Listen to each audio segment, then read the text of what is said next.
As he opened the warehouse door, he found the outside shrouded in thick white fog. Confused, the boy turned to ask the others, but their faces were filled with fear. Suddenly, a thick, slimy tentacle shot inside, grabbed his ankle, and violently dragged him outward. The sudden turn of events froze everyone in place, but the boy's scream snapped David back to his senses. David rushed forward, gripping the boy's shoulders tightly and shouting for the others to help. Even when Ollie charged in to join the struggle, the fight remained at a standstill. Enraged by their attempt to take its prey, the tentacle barely touched the boy, and he let out a scream of agony. Seeing this, Ollie sprang up, smashed the fire cabinet, grabbed a fire axe, and aimed at the tentacle wrapped around the boy's legs. Just as the axe was about to come down, the tentacle yanked the boy out of the warehouse, slamming him into the door and knocking him unconscious.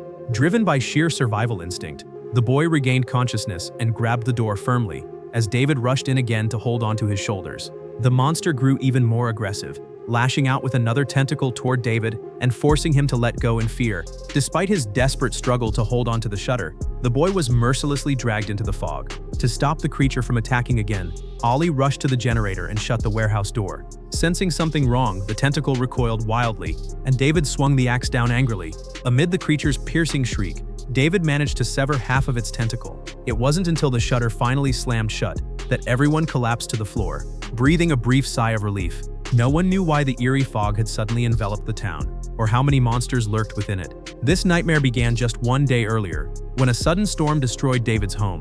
As he was dealing with the damage, he noticed a dense white fog rising inexplicably from the distant mountains. A sense of unease crept into David's mind, but he brushed it off as just the storm's aftermath. What mattered most was fixing the house. Otherwise, they would have nowhere to stay that night. Norton's car had also been damaged in the storm, so David took his son Billy along with Norton to the town supermarket. Strangely, they saw numerous military vehicles heading straight into the fog, as if responding to an urgent mission. Thinking about the military's recent secret Arrowhead project in the mountains, they didn't pay much attention. Unbeknownst to them, a catastrophe capable of consuming the entire town had already arrived. The storm had knocked out power across the town, and residents flooded into the supermarket in panic. So the three split up to grab supplies. As David and his son prepared to check out, 3 soldiers on leave entered the supermarket. One of the soldiers was attracted to a cashier, and he hoped to make things official during his leave. But a military police officer suddenly approached them. He told them their leave was temporarily canceled. He needed to check the pharmacy next door first, and then everyone had to return to base. After the MP hurried out of the supermarket, 2 emergency vehicles sped past, followed by blaring sirens echoing through the town. Everyone stopped and looked outside. Suddenly, a blood-covered old man rushed toward the supermarket in panic. He burst into the supermarket in terror, shouting that something had attacked him and demanding they shut the doors immediately. Before he could finish, a man bolted outside, hoping to escape before the fog reached the supermarket. His figure quickly vanished into the fog, followed by a piercing, horrifying scream. Terrified by what they had seen, everyone backed away. No one knew what lurked in the fog, and no one dared to approach the entrance. As they stared at the entrance, the supermarket suddenly shook violently, as if an earthquake had struck. Chaos erupted, but the shaking soon stopped, and the staff urged everyone to stay put and wait for rescue. One woman insisted on leaving. Her 2 children were still at home, and she begged the others to risk escorting her back. But the screams echoing from the fog chilled everyone to the bone, and no one was willing to risk their life. Faced with their cold stares, the woman angrily cursed everyone as she pushed open the supermarket doors. In front of everyone's horrified eyes, her figure was slowly swallowed by the white fog. As time passed, the supplies inside the supermarket began to run low. Meanwhile, the fog outside showed no sign of fading and only grew thicker. To help his young son stay warm, David decided to head to the storage room behind the supermarket to look for a blanket. The moment he stepped into the warehouse, a strange foul stench hit him. Thick white smoke was pouring out of the generator, and David rushed over to shut it down. As he turned around to look for a blanket, a loud banging suddenly came from the rolling door behind him, as if something was desperately trying to break in. David's heart skipped a beat as he turned and ran back into the supermarket, where he ran straight into Ollie and the others who were coming to inspect the warehouse. He quickly told the 4 of them what had just happened, but Jim didn't believe him and even mocked him for being so scared. After a careful inspection, they discovered the generator's exhaust fan was clogged with debris. That explained the stench and the thick smoke. The boy immediately volunteered to go outside and clear the exhaust fan, telling Jim and the others to restart the generator inside the warehouse. Remembering the earlier banging, David quickly tried to stop the boy, but they mocked him once again. Ignoring the warning, they opened the rolling door. Just as David had feared, a tentacle shot inside and wrapped around the boy's ankle. Even though David and Ollie rushed forward and grabbed hold of him, they still couldn't change his fate. After the 4 slammed the rolling door shut in panic, David punched Jim in the face in rage. It was Jim's insistence that had led to the boy's horrific death. After this terrifying incident, Everyone finally believed David and began to see him as their leader. The problem was that the front of the supermarket was made entirely of glass, offering no real defense against the creatures. They could only survive by sticking together. But convincing everyone that monsters were lurking in the fog without causing panic was a serious challenge. That was when David thought of his neighbor Norton, the most famous lawyer in town, who might be able to persuade the crowd. David found Norton and told him everything that had happened, only for Norton to accuse him of pulling a prank because of their earlier conflict. Even with Ollie and the others backing David up, they still couldn't convince Norton. It only made him even angrier. David tried to take Norton to the warehouse to see the severed tentacle, but Norton became so agitated that the two ended up fighting. Their argument drew a crowd, yet no one there believed what David was saying. David then took the store owner to see the severed tentacle. Horrifyingly, even after being cut off, it was still writhing on the floor. It didn't take long before it completely turned into a pool of sludge. Only then did the owner finally believe what they were saying. With the owner's testimony, most people believed David and began stacking merchandise against the glass windows, but Norton still refused to believe it. He claimed there was no proof of any monsters and urged others to go outside with him to see for themselves. Meanwhile, the shaman stood by the window, reciting from the Book of Revelation, claiming that all this was happening because they had offended God and must atone for their sins. She declared that the clerk killed by the creature was the first sacrifice. More offerings, she claimed, would follow. Seeing people beginning to believe her, Amanda rushed forward to shut her down. The shaman continued preaching. Only when more people stepped in was she finally forced to leave. Soon after, an elderly man asked the owner if there were any guns in the store to fight off the creatures. The owner helplessly explained that the store had no firearms. A man nearby said he had a hunting rifle in his car, but retrieving it would mean heading straight into the dangerous fog, leaving everyone hesitant. Fortunately, Amanda revealed that her husband had given her a handgun for protection and handed it to Ollie, the best shot among them. Before anyone could celebrate, Norton had already gathered a few men. Despite everyone's warnings, they prepared to head into the fog. He insisted there were no man-eating monsters out there and claimed the only way to survive was to go out and find help. Seeing he couldn't stop Norton, David handed him a rope. He asked him to tie it around himself so they could track what was out there. At that moment, Bud volunteered to do it instead and asked the man for his car keys so he could retrieve the rifle. He then followed Norton and the others out of the supermarket, the rope trailing behind him as he walked. Everyone watched their progress nervously, hoping it would prove that the fog was harmless.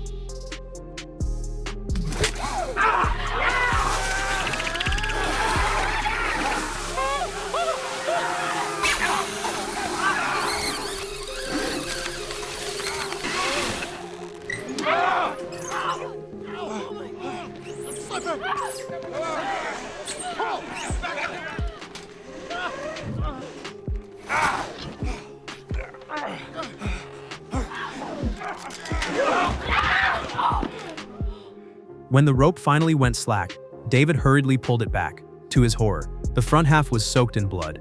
In front of everyone's horrified eyes, he dragged back half of Bud's body, plunging the crowd into even deeper panic. They quickly cut the rope and shut the supermarket doors. The shaman once again proclaimed this was the divine punishment she had warned them about. That night, David, Jim, and the others set up emergency lights inside the store to prepare for another attack. The rest stayed by the windows, keeping a wary eye on the outside. Just as one man was about to eat a chicken leg, a grotesque giant flying insect suddenly landed on the glass. The man screamed in terror. When everyone rushed over to see, they froze, paralyzed by the sight. Countless insects were clinging to the glass, their bodies covered in sharp, venomous barbs.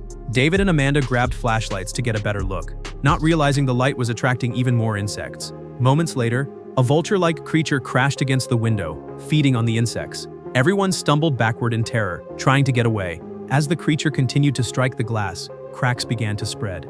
David rushed forward, turned off the lights, and braced the glass with his hands. Hearing the commotion, Jim and another man turned on more emergency lights in the back. Immediately, even more creatures were drawn to the glow. The glass quickly gave way and shattered completely. As the creatures swarmed inside the supermarket, panic erupted as everyone scrambled for weapons. David grabbed a mop, trying to turn it into a torch to drive the insects away. A store clerk was suddenly attacked by an insect that latched onto her neck. She managed to throw it off, but collapsed to the floor, lifeless. As David and the others struggled to light the mop, a vulture-like creature burst into the store. It tore through everything in sight. Ollie rushed after it, gun raised. But with people panicking and running everywhere, he couldn't get a clear shot. Elsewhere, as a man slammed down on the insects crawling across the floor, a vulture suddenly appeared on the glass above him. It lunged at him and began tearing into him. Sand quickly grabbed a mop and tried to light it to help, but he slipped and fell, setting the store ablaze in an instant. Fortunately, David's torch finally caught fire, and he thrust it straight into the creature. Flames engulfed its body. The intense pain sent it thrashing wildly through the supermarket. David grabbed the burning mop and chased after it. He launched a furious attack, trying to finish it off. At the same time, another creature landed on the shaman and crept toward her head. Instead of resisting, she claimed she was willing to offer her life. Unexpectedly, the creature flew away on its own, reinforcing her belief even further.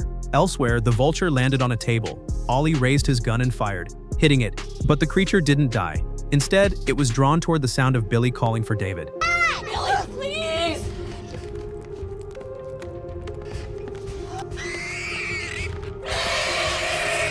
Billy!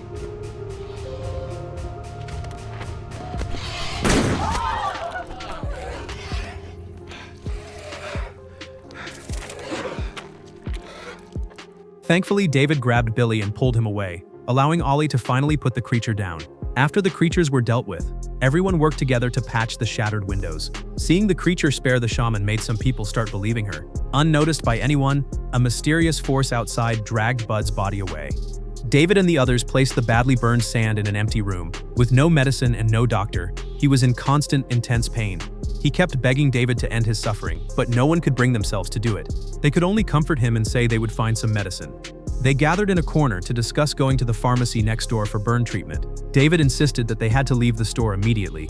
If the creature that killed the boy ever got into the supermarket, no one would survive. They had no way to fight it. Worse, the more people feared the monsters in the fog, the more they clung to the fanatic's words. Being from opposing sides, they could become the next sacrifices. Realizing the danger, everyone agreed to the plan. The next day, after leaving Billy and Amanda's care, David led the others toward the pharmacy. Suddenly, the religious fanatic blocked his path, accusing him of bringing demons upon everyone in the supermarket. Even more terrifying, more people began siding with her. They condemned David and his group as harbingers of disaster. Fortunately, with both sides evenly matched, she failed to stop them. David and his group managed to get out of the store safely. They moved in a single file, one by one, and finally reached the pharmacy without incident. The pharmacy was in ruins, with medicine and debris scattered everywhere. They carefully searched for supplies. It didn't take long for Jim to notice something was wrong. The ceiling was covered in thick webs, many of them enclosing human bodies. Seeing the horrifying scene, everyone cried out and turned to flee in panic. At that moment, a hand suddenly grabbed Jim. It was the military police officer from the day before, tightly bound to a pillar by webs. He begged them to save him, shouting that it was all their fault. Confused by his contradictory behavior, David still rushed forward. As David tried to cut through the tangled webs, the soldier suddenly tore open his uniform. Inside, it was covered with countless insect eggs. Terrified, everyone spun around to run, but a spider-like creature suddenly appeared before them. Fortunately, Ollie shot it just in time. Before anyone could catch their breath, more spiders poured out of the pharmacy, shooting corrosive webs in all directions. They grabbed whatever tools they could to block the webs, but the dense strands left them no escape. In seconds, their clothes were corroded away. They huddled together, defending themselves while tending to their wounded companions. Even worse, the ensnared officer collapsed in a violent struggle, and countless tiny spiders poured out of his body. One man turned and ran in terror, but a spider leapt onto him, wrapping him tightly in sticky webs. The others sprinted desperately toward the pharmacy, only to be blocked again by spiders dropping from the ceiling. Fortunately, an elderly woman pulled out a can of insecticide and set it ablaze with a lighter, killing the creature. After a chaotic scramble, they reached the pharmacy entrance, only to find an even larger spider waiting for them. Ollie rushed forward and aimed his gun, but it jammed. Thankfully, an older man stepped in and stabbed the spider with a wooden pole, killing it. Ignoring the fallen, they ran as fast as they could back toward the supermarket, barely making it alive.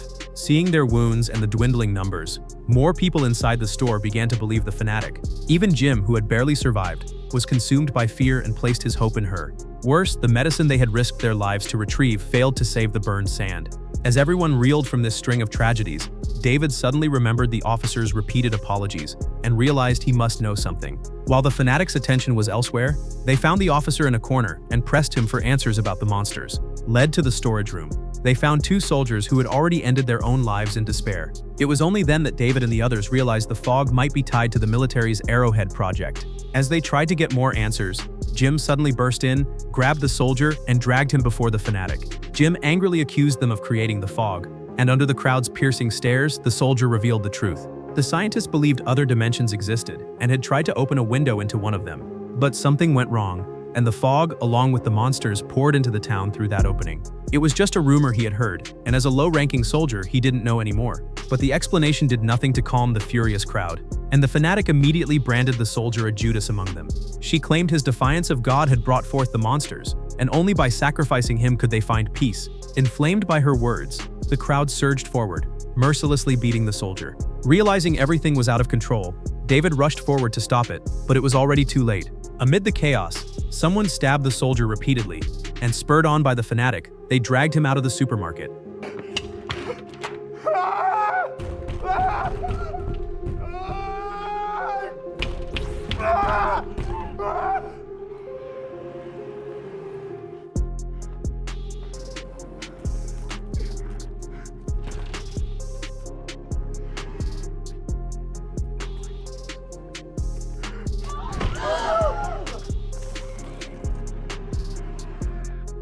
Facing the madness, David and the others were furious, but all they could do was cling tightly to those beside them.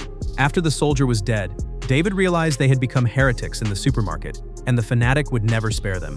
While everyone slept, David and the others quietly crept to counter 2, retrieving the hidden food as they prepared to leave. But the moment they arrived, they saw the food was gone. The fanatic sat on a stool, staring at them, while the sleepers slowly closed in. The fanatic furiously accused them of defying God's will, declaring that the blood sacrifice must start with them, and ordered the crowd to seize Billy. Though completely surrounded, David and the others fought desperately to protect Billy, plunging the supermarket into chaos. Just as the fanatic continued to incite the crowd, a single gunshot instantly silenced the store. Billy shot her dead on the spot, barely bringing the chaos under control. Under the threat of weapons, the crowd backed away, clearing a path for David and the others to escape the supermarket. They searched through the dense fog for David's car, hoping to drive away from the nightmare town. Just as Billy found the car, disaster struck again. The giant lobster-like creature reappeared and grabbed him, leaving only his screams and blood in the fog. David and the others only reacted after the monster vanished, scrambling into the car. Those who were already lost in the fog couldn't find them. David frantically blared the horn to call their companions, but the creatures eventually caught and killed them. As deathly silence settled in, David was about to drive away when he suddenly noticed a handgun lying on the hood of the car. David? David, no! David! Get back in the car!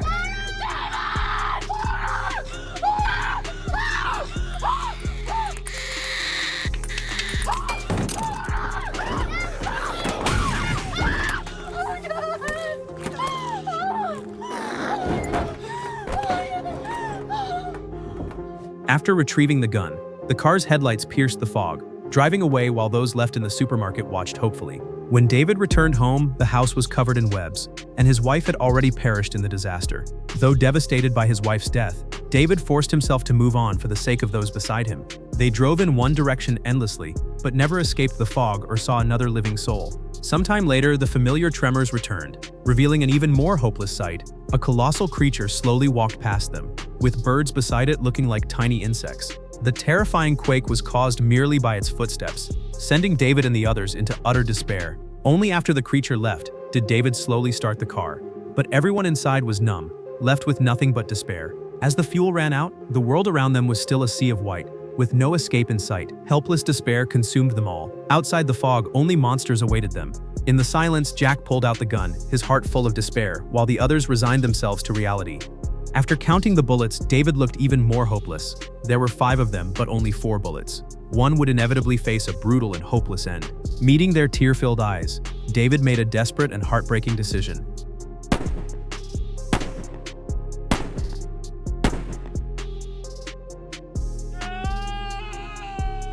The agony of killing his companions and loved ones tore a scream from David's throat. He broke down completely, trying to end his own life, but the gun was already empty. In fury and despair, he hurled it away and shoved the car door open. He turned his back to the monsters, hoping they would finish his suffering for him. At that moment, a strange rumbling echoed from within the fog. David suddenly spun around and shouted toward the sound. What emerged was far more devastating than any monster. Military tanks slowly rolling out of the mist. The woman who had insisted on going home to find her children sat safely atop a truck, unharmed. The advance of the army drove away the fog and scattered the monsters, yet it could not dispel the darkness and despair in David's heart. He had personally ended the lives of those he loved to spare them from the monster's slaughter, only for fate to play its cruelest joke on him.